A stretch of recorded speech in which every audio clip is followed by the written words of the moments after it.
بسم اللہ الرحمن الرحیم۔ السلام علیکم دوستو، ایک دانا اور عقل مند آدمی اپنی گاڑی پر کہیں سفر پہ جا رہا تھا کہ ایک گاؤں کے نزدیک اس کی گاڑی خراب ہو گئی۔ اس نے سوچا کہ گاؤں میں جا کر کسی سے مدد لے لوں۔ وہ جیسے ہی گاؤں میں داخل ہوا تو اس نے دیکھا کہ ایک بوڑھا شخص چارپائی پہ بیٹھا ہوا ہے اور اس کے قریب مرغیاں دانہ چگ رہی ہیں، اور ان مرغیوں میں ایک باز یعنی شاہین کا بچہ بھی دانے چگ رہا ہے۔ وہ حیران ہوا اور اپنی گاڑی کو بھول کر اس بوڑھے شخص سے پوچھنے لگا کہ یہ کیسے خلاف قدرت ممکن ہوا کہ ایک باز کا بچہ زمین پر مرغیوں کے ساتھ دانے کھا رہا ہے۔ اس بوڑھے شخص نے جواب دیا، دراصل یہ باز کا بچہ صرف 1-2 دن کا تھا کہ جب یہ پہاڑ سے گرا ہوا مجھے ملا۔ یہ اس وقت زخمی حالت میں تھا۔ میں نے اس کی مرہم پٹی کی اور اس کو مرغیوں کے بچوں کے ساتھ رکھ دیا۔ جب اس نے پہلی بار آنکھیں کھولی تو اس نے خود کو مرغی کے چوزوں کے درمیان پایا اور یہ خود کو مرغی کا بچہ سمجھنے لگا، اور دوسرے چوزوں کے ساتھ مل کر اس نے بھی دانا چگنا سیکھ لیا۔ اس دانا آدمی نے اس بزرگ سے درخواست کی کہ یہ باز کا بچہ مجھے دے دیں، تحفے کے طور پہ دے دیں یا پھر اس کی قیمت لے لیں، میں اس پر کچھ تحقیق کرنا چاہتا ہوں۔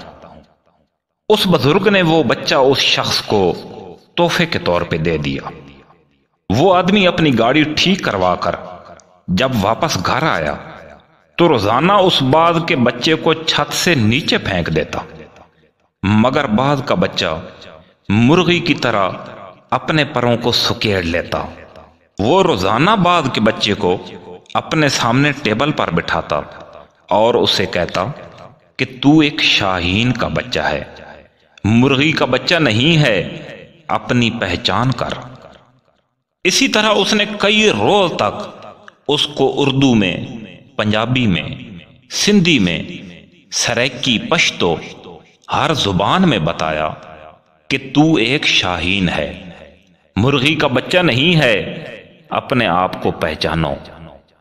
آخرکار وہ ایک دن اس باز کے بچے کو لے کر ایک بلند ترین پہاڑ کے اوپر چلا گیا اور اسے کہنے لگا کہ خود کو پہچاننے کی کوشش کرو، تم باز کے بچے ہو۔ اور یہ کہہ کر اس شخص نے باز کے بچے کو پہاڑ سے نیچے پھینک دیا۔ باز کا بچہ ڈر گیا، اس نے مرغی کی طرح گردن کو جھکا لیا اور آنکھیں بند کر لی، مگر جب کچھ دیر کے بعد آنکھیں کھولیں تو دیکھا کہ زمین ابھی بہت دور ہے۔ تو اس نے اپنے پر پھڑ پھڑائے اور اڑنے کی کوشش کی۔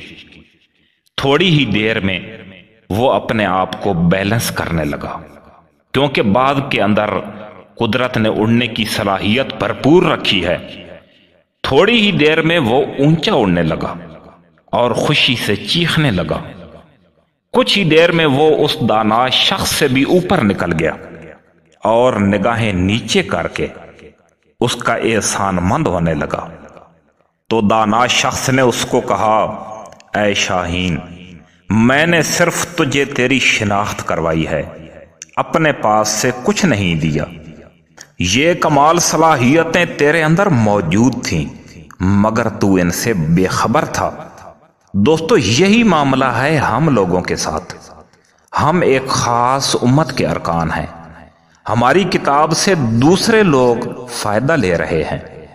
ہمارے اندر اللہ رب العزت نے بے پناہ صلاحیتیں رکھی ہیں، مگر اب ہم ارد گرد سے بے شمار مرغیوں میں گھرے ہوئے ہیں جو ہمیں مسلسل بتاتے رہتے ہیں کہ ہم شاہین نہیں، مرغیوں کے بچے ہیں، اور ہم اپنی تاریخ سے، اپنے نسب سے، اپنی نسبت سے ناواقف ہو چکے ہیں، حالانکہ اسلام کی تاریخ ایک کامل اور شاندار تاریخ ہے۔